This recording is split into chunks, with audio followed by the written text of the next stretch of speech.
Have you ever thought about living your retirement years traveling around the country in an RV?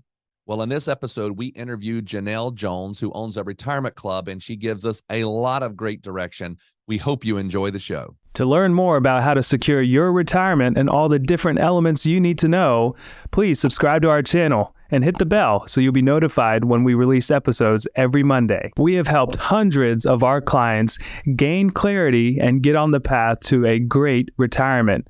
Now it's your turn. Let's dive in.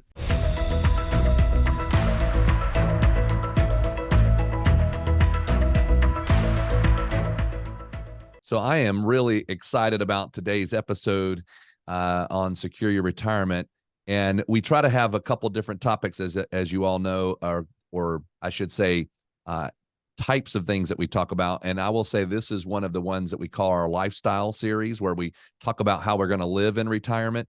And I'm very excited to have as a guest Janelle Jones, who has been living this life of living in an RV and retirement. And we have a few clients that have done that. And so when I got your information, Janelle, I was like, I really want to talk to you. So thank you so much for coming on and hopefully sharing with us some of your life and lifestyle when it comes to RV life. Thank you, Raiden. It is a lifestyle, and it's a lifestyle I specifically chose. When people ask me, well, where do you live? I say, I live everywhere. I'm a full-time traveler. Yeah. And how long have you been doing that? How long have you been living in an RV? Full-time since 2019. Okay. On and off about 3 or 4 years before that. But I knew Okay. I wanted to live full-time and have this life. Yeah. So I'm just going to ask you that question right up front, because really kind of what I think the theme of what we're trying to talk about today is these practical, tips to be successful with living in an RV. My brother-in-law and my sister live in an RV full time. And they've kind of set theirs up where it's pretty stable, where they kind of stay in one spot for most of their year. But what prompted you to say, I want to live in an RV and do that and be there full time? In my government job, my window faced a RV dealership, the Prevost, the $1 million ones. And so I would sit there on and off through the years and watch people move in, move their stuff in, move their stuff out, drive off, the salesman waving. And that just slowly planted an idea in my head. And then as I got closer to retirement in 2015, I started really researching, is this a viable option? And frankly, I was like, no, I can't do this. This is crazy to not have a house and go travel to RV. So I bought an RV, a small RV, and kept my house and traveled. The more I traveled, the more I realized I don't want a house. Frankly, I got to where I was only going back to my house to check on my house. So I was like, why am I doing this? Let's do what I really have always wanted to do, full-time travel. Excellent. So now one of the things that I, as looking through your information, that I think that with our clients who actually do RVing full-time, is this whole idea of the logistics of planning routes, of where we're going to live, destinations, and then taking care of the RV. And what their story has been is, I want to be in this location whenever the weather is this way, and then I'm moving so that I don't get into a weather scenario that I don't really want to be a part of. And so they do a lot of planning throughout the year as to how they route. So what are your suggestions when somebody's thinking, I'm not doing this just to live in an RV. I want to see things and I want to go places. How do you help people think that through? Great. Thank you, Raiden, for asking me that. I call myself an RV travel enabler. I bought a club earlier this year that I had been traveling with that puts together routes for you, places to go, places to stay, and routes for you. Before I joined this club, I did like everybody else. I sat in front of a map and took a day or two, made reservations, called, recalled, emailed, and just like going on vacation, you do it that way. I learned early on my RVing days, don't spend the summer in Florida, which I did. Why, I don't know, but now I chase weather. I haven't been real hot in a long time or real cold in a long time. Excellent. So now you're in an RV. Like if you live in a neighborhood, you kind of have your neighbors that you kind of know, hey, when I come home, I know probably I'm going to see the same faces. And I'm imagining in an RV world, you're going to a new location all the time. I mean, you're going into a new park or wherever you might be staying. So what are some things that you've been able to do, whether, you're coming in and you're thinking, wow, I don't have any friends, or I don't have, other than now on Zoom. I'm sure that makes it a little bit different now that we've all learned this idea of how to talk to people over the internet a little bit better. How do you deal with that when it comes to maybe loneliness or all those kind of different things that we might think about when we are traveling without stable neighbors? And that is an issue, especially for people who are not comfortable on their own, not comfortable rolling with the punches, changing directions, literally sometimes, mostly figuratively though. Personally, I'm okay on my own. I'm good.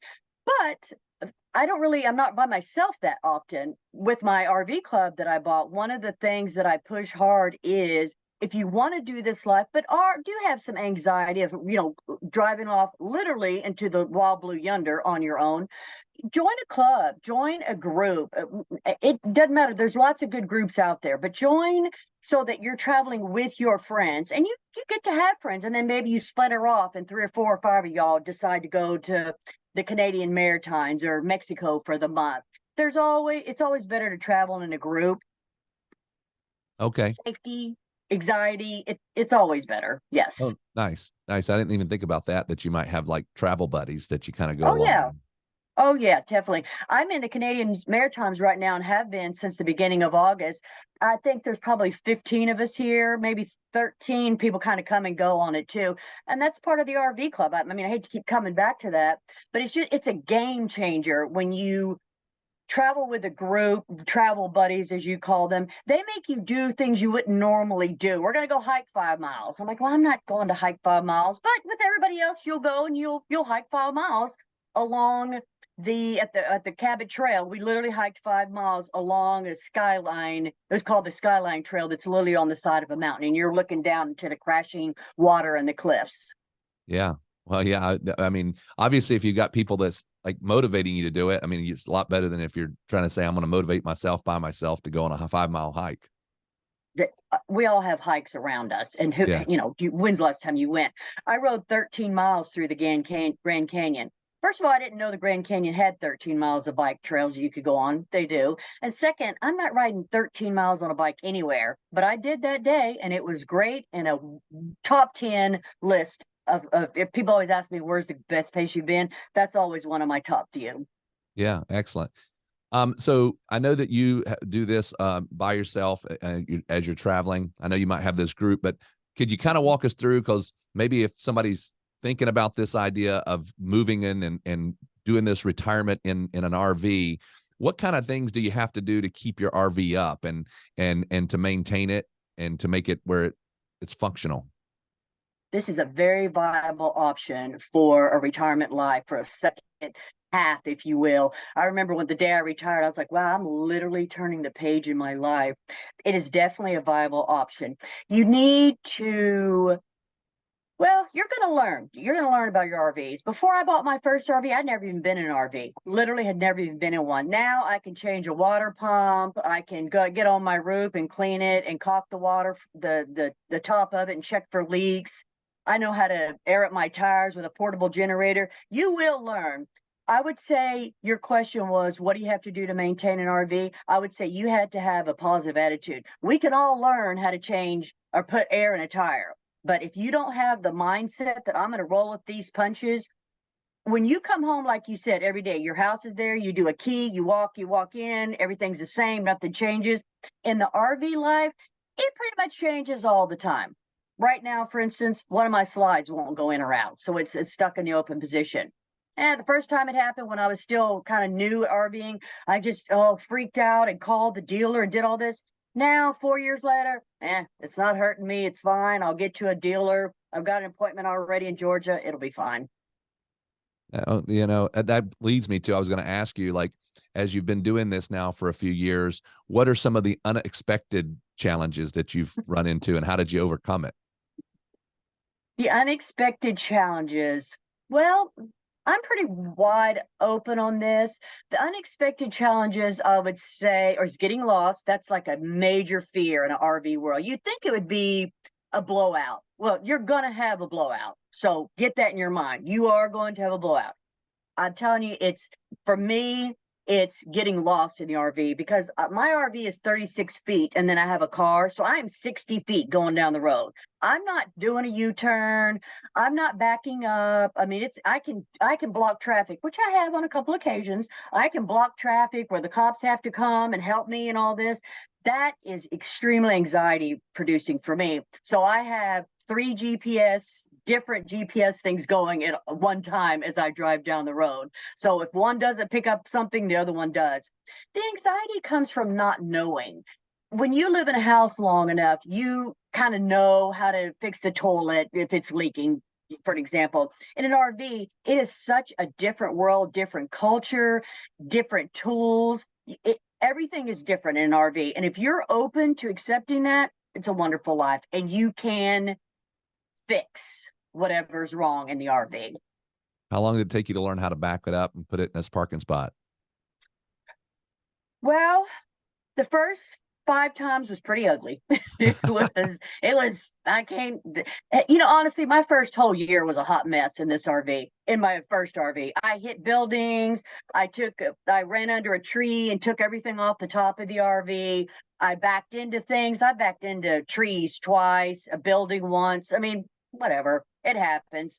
I mean, that's the anxiety. But once it happens, you realize, as long as I didn't get hurt and nobody else got hurt, we're fine. Get it fixed and move on. And you watch for trees next time, and you watch for that McDonald's building not to back into next time. Yeah. So now you mentioned the GPS and those kind of things. What would you say are some of the most important things that you feel that you need to have in your RV? Like when you're planning, and I got to have these different items, what are some of the ones that you would list? Number one, that two separate types of GPS. And I don't mean 2 phones. I mean like a GPS that's already in your RV and your phone, or one of those Garmin's, one of those type things. 2, 3 completely separate things. Have a paper map. You think, oh, well, no, have a paper map. You need a paper map. Things happen. You need a water pump. Your water pump will go out. When they told me that, I'm like, my RV's brand new. My water pump, a year later, it went out, and I was able to walk out and change it and get right up back to business. You need you need one of those, I call it an air compressor. I'm not sure what it is, but it will put air in, and it's a little mini jumper cable thing too. So if you are in a campground and you look out and you have a leaking tire, you don't have to call a tow truck, which tow trucks for RVs are way different than they are for cars. So, I mean, you get towed, it's $6,000 just for them to show up. So, give or take. So, you need something to air up your own tires. You need something to jump your own batteries. You need that water pump. You need something for internet, because internet is spotty at RV camps. You've got, 200 RVs on one internet. And then plus I boondock a lot. My group does. So we go out in the middle of the woods, beautiful scenery, but there's no internet. So you need that, and you need the tools. One more little funny tool that you need is a square number 2 screwdriver. That fits about every screw on the inside of every RV.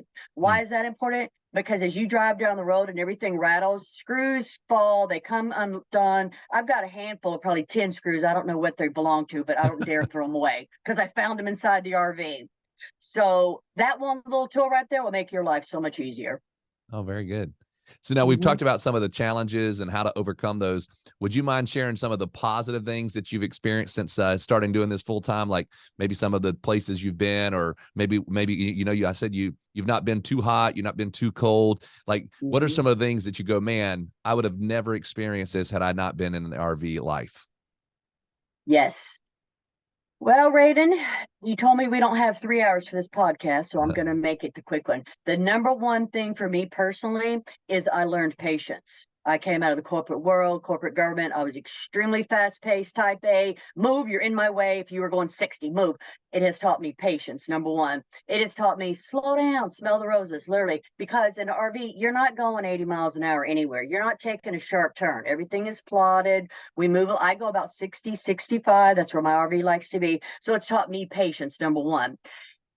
I have, like I said, done the Grand Canyon. We've all done the Grand Canyon, but I've biked 13 miles. I've done the Wave hike. That is a hike that 200,000 times a year some people are trying to get into. I actually was able to sit until one of our friends in my RV club won the lottery out of 200,000 chances. So that's a real high as well. Being in Quebec City, a very French city right outside the U.S., fabulous. Being in Maine, in the middle of the woods, looking around at Christmas trees and mountains. Being in Utah and BLM land and looking around and not seeing another soul besides me for miles and miles and miles, and seeing mountains all around me.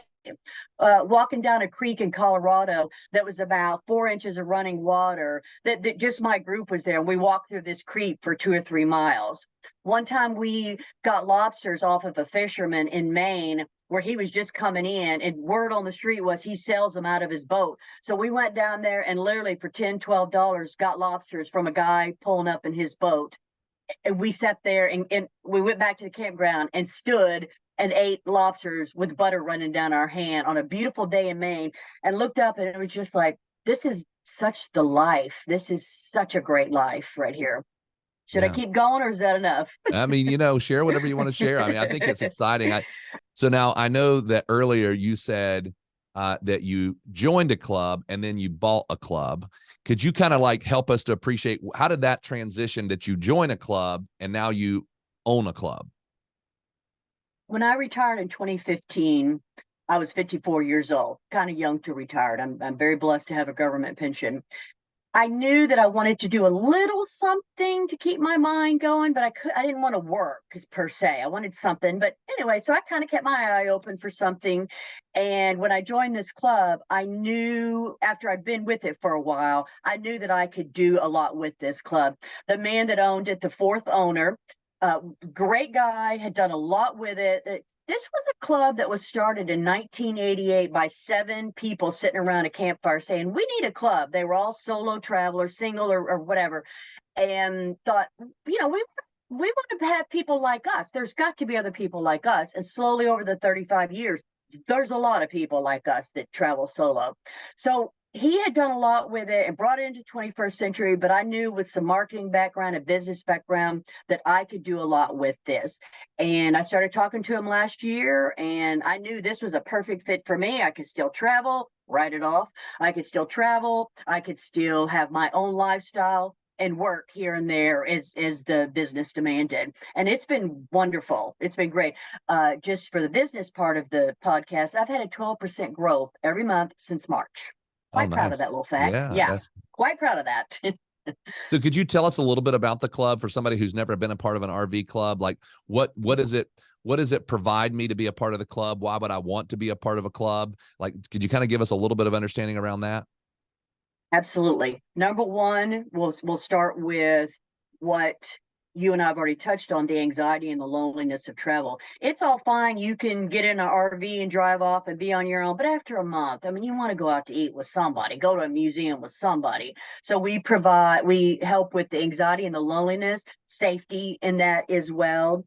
We provide a like-minded community. When you travel, when you start telling people, hey, I'm going to sell everything I own or put it all in storage and buy an RV and drive off the wall be yonder and start seeing stuff, people are going to think you're crazy. Most 9 out of 10 people are going to say, are you do that? What about this? My family kept asking me about serial killers. What about serial killers? What about, you're in truck stops? Anyway, so in our community, we're all like-minded. We let you, by being around us, you're not crazy for doing this. This is a complete lifestyle that is going to be more fulfilling than anything sitting at home being retired watching TV and gardening for some people. And then additionally, we're one of the only clubs out there, besides like your real high-end fantasy tours, which are great, and I've been on one of their tours, we're one of the only clubs that offer year-round. You can travel with us from the Canadian Maritimes down the East Coast, do Florida for the winter, go across to Arizona, where we start what we call Western winter, and then do Arizona, Southern California, and Utah up to the Northwest by the time it's summer, and then drive down the California coast. You can travel 365 days a year almost with us, or pop in and out. And that's the 3 main things that we offer: the anxiety help and safety, the like-minded community, and trips already put together for you. That's what I was going to say. So when you say that, you kind of already are laying out, hey, here's the campground that we need to go to. It's already kind of been vetted. I don't have to think and try to figure out where I'm going to go. Yes, exactly. Now, you make your own reservations because one of our benefits that I always push is you come in and out as you want. Let's say you rated have already been to most of the Northwest, but you're going to be up there. So you want to join us just for 2 weeks because you haven't been to Squamish or Washington. So you can come in for that week and then hop back out to go see your sister and then pick us up again in Gold Beach, Oregon. You can do that. And then you can drive over and pick up the Texas circuit, the Texas trip that we're going to do.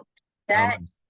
is a great benefit. And once you join, you have access to all the details of exactly where the group is going to be, how long they're going to be there, and even some of the activities that we've done in the past. Remember, again, the club's 35 years old. We've been everywhere. Somebody of our group has been, and we know the gas station on the corner of 6th and 8th has dump for your RV if you need it, and they have good gas